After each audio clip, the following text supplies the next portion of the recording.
இன்னைக்கு day 2 of geography study vlog. Hi friends, this is me, your sister. Welcome back to another episode of PDJ Journey. So இன்றைக்கி வந்து டே 2 நான் வந்து already video upload பண்ணியிருந்தேன் geography start பண்ணலாமா அப்படின்னு. இன்றைக்கி வந்து டே 2 ஜியோகிராஃபி படிக்க ஆரம்பிச்சிருக்கோம். நம்ம வந்து 10th பண்ணியிருக்கோம், ஸ்டார்ட் பண்ணியிருக்கோம். ஆல்ரெடி எல்லாமே புக் வைஸ் வந்து நம்ம ரீட் அவுட் பண்ணிட்டோம். இப்போ வந்து ரிவிஷன் ஸ்டார்ட் பண்ணியிருக்கிறோம். ஆஸ் யூஷுவல் பாலிட்டிக்கு நான் எப்படி படித்தனோ அதே மாதிரி தான் நம்ம ஜியோகிராஃபியும் இன்றைக்கி நம்ம வந்து எடுத்துருக்குறோம். வீடியோஸ் நான் அகாடமியில் ஜாயின் பண்ணதுனால நமக்கு வீடியோஸ் வந்து ரெக்கார்டட் வீடியோஸ் வந்து நம்ம ஆப்பில் இருக்குது. நான் வந்து அது நார்மலாக நம்ம ஏதாச்சும் வேலை பார்த்துட்ருப்போம். ஆஸ் எ ஹவுஸ் ஒய்ஃபாக இருக்கிறதுனால வேலை பார்க்கும்போது இல்லை நம்ம தம்பிங்களை பசங்களை பார்த்துட்டு இருக்கும்போது அப்படின்ற பட்சத்தில் நான் வந்து அது பின்னாடி வந்து ப்ளூடூத்தில் போட்டுவிட்ருவேன். அது பாட்டுக்கு ஓடிட்டுருக்கும். சப்கான்ஷியஸ் மைண்டில் அது ஆல்ரெடி சேவ் ஆகிக்கிட்டே இருக்கும். ஸோ அந்த மாதிரி தான் நான் படிச்சிட்ருக்கேன். அதே மாதிரி ரிவிஷனை வந்து நோட்ஸ் வந்து க்ரியேட் பண்ணி வச்சுருந்தேன் ஆல்ரெடி முன்னாடியே. ஸோ ஜியோகிராஃபியில் புக்ஸை வந்து ஒரு வாட்டி ரீட் அவுட் பண்ணிவிட்டு அதுக்கப்புறம் ரிவிஷனுக்கு வந்து நோட்ஸ் வச்சு பார்த்துட்டு நோட்ஸ் முடிஞ்சதுக்கப்புறம் கிளாஸையும் நம்ம அட்டன் பண்ணிட்டோம் அப்படின்னா ஒரு அளவுக்கு ஓகே. அதுக்காண்டின்னு நம்ம இது பண்ணிட்டோம், இந்த 3மே பண்ணிட்டோம் அப்படின்னு நம்ம அசால்ட்டாகவும் விட்டுறக்கூடாது. எப்பயுமே நம்ம என்ன படித்தாலும் ரிவிஷன் மஸ்ட். ரிவைஸ் பண்ணிகிட்டே இருக்க தான் நம்ம மைண்டில் ஃபிக்ஸ் ஆகும்.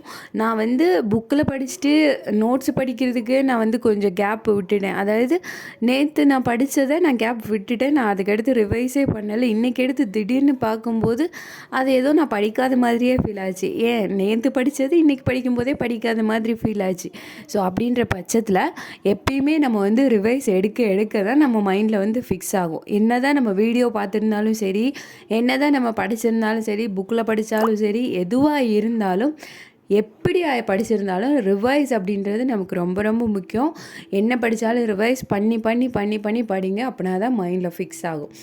அது மாதிரி தான் நம்ம வந்து இன்றைக்கி டே 2ல் வந்து ஜியோகிராஃபி சூப்பராக போயிட்டுருக்கு, நல்லாவே போயிட்டுருக்கு. அதே மாதிரி நீங்கள் உங்களோட ப்ரிப்பரேஷன்லாம் எப்படி போயிட்டுருக்கு? படிக்க ஸ்டார்ட் பண்ணிட்டீங்களா? 40 days தான் இருக்குது.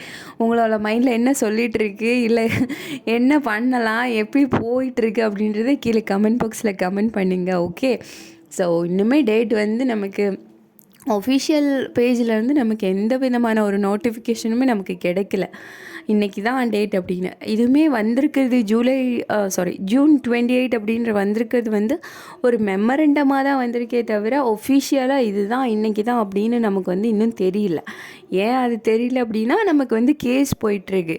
அதனால் ஏஜ் ரிலாக்ஸேஷன் கேட்டு கேஸ் போயிட்டுருக்கு. அப்படின்றதுனால ஜூன் 1 தான் வந்து நமக்கு வந்து அந்த கேஸோட ஜட்ஜ்மெண்ட் வந்து ஜூன் 1 சொல்லியிருக்கிறாங்க. அப்படின்றப்ப ஜூன் 1க்கு அப்புறம் தான் தெரியும் எப்போ நம்மளோட எக்ஸாம் அப்படின்றது வந்து அப்படின்னு நான் நிறைய வீடியோஸ் பார்த்ததில் சொல்கிறேன். ஆனால் எப்போ வரும், எப்போ அனௌன்ஸ் பண்ணுவாங்க அப்படின்றது நமக்கு தெரியாது. ஸோ தேட் நம்ம ஃபிக்ஸ் பண்ண வேண்டியது வந்து ஆல்ரெடி மெமரண்டத்தில் ஜூன் 28 சொல்லியிருக்கிறாங்க. அப்படின்ற பட்சத்தில் நம்ம அதை மட்டுமே வச்சுட்டு ஓடுவோம். இன்னும் 40 days தான் இருக்குது, ஜஸ்ட் 40 days தான் இருக்குது அப்படின்றத மைண்டில் ஃபிக்ஸ் பண்ணிவிட்டு படிக்க ஸ்டார்ட் பண்ணுங்க. ஒவ்வொரு சப்ஜெக்டாக கிளியர் பண்ணிவிட்டு வாங்க. ஸோ இந்த வீடியோ இதோட முடிஞ்சு அடுத்த வீடியோவில் பார்க்கலாம். அது வரைக்கும் டாடா பாய்.